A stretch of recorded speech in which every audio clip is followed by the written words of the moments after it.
Good morning, everyone. So we're continuing with our theme of creation, and I'm recording this on Thursday morning, and it's a beautiful morning to be talking about creation. So we've reached day 5 of creation, and until now there have been no creatures. It's taken 4/6 of the time God takes creating the planet to get it ready for birds and fish and animals, including us humans. And we don't come in until day 6, and that's next week. But when God does get cracking on the creatures of the sea and sky, as they're called in the Bible, he really goes to town. Do you know there are over 11,000 species of birds and 30,000 species of fish, and they're all so different and colourful. I've been lucky enough to go scuba diving and snorkeling in tropical waters a handful of times. On one occasion, I caused my family a bit of worry by being out in the sea for 2 hours. I was so enthralled by the beauty of the fish and coral that I nearly made us miss our bus. At the moment, we're all having to pass time at home. So Stephen and I are making sure our bird feeders are topped up. We're getting lots of birdie visitors. I love the colourful ones, goldfinch and chaffinch. So I'm going to set you a challenge to take a photo of one of these, a goldfinch or a chaffinch, visiting your garden, and send it to Sharon. Or if you don't have a garden or bird feeders, create a picture or collage and photograph it. We're coming up to Easter, so I'll send an Easter prize to the first 3 who manage to get one to me. So looking at all these diverse, beautiful birds and fish, you think, wow, God is fantastic. And God thought he'd done a pretty good job. He looked at what he'd created and he said, it is good. He is deeply satisfied with what he's made.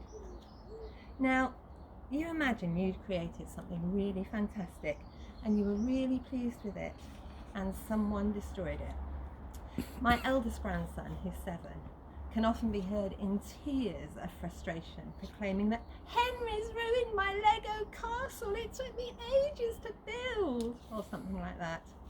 And we all know that feeling, don't we? And yet this is exactly what we're doing to God. 14% of all bird species are at risk of becoming extinct.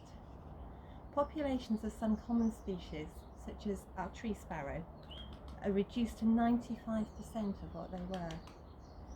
We know that humanity is doing this through destroying habitats, using pesticides, killing migrating birds, and causing climate change. Preserving biodiversity is not just important because of the eco-cycle on which we depend, it's important because we are destroying something which God, our Creator, is deeply satisfied with.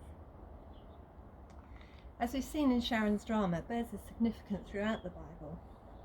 Doves, raven, quail. But a reference that I think is particularly relevant at the moment is Isaiah's reference to the eagle. I'll read it again.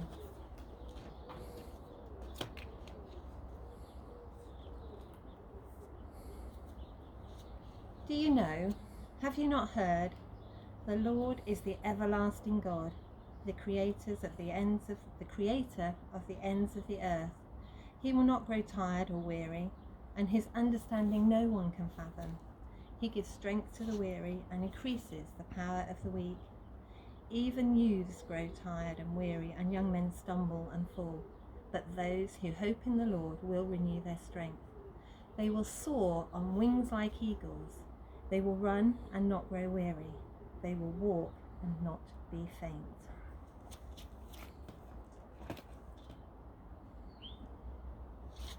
These are difficult and unprecedented times, but we can soar on wings like eagles if we put our hope in the Lord. And when we are through this, the experience will encourage me to treat God's creation more carefully and value what he has made. A final little poem featuring a couple of birds.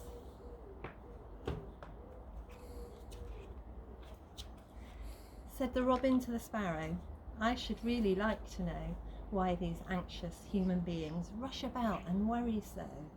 Said the sparrow to the robin, friend, I think that it must be that they have no Heavenly Father such as cares for you and me. And yet we know that we do have a Heavenly Father that cares for us, so we don't have to worry. This is a challenge at the moment for me, and I expect for you. So my prayer for us all is that we learn to rely on God, so that through this crisis and beyond, we can soar on wings like eagles.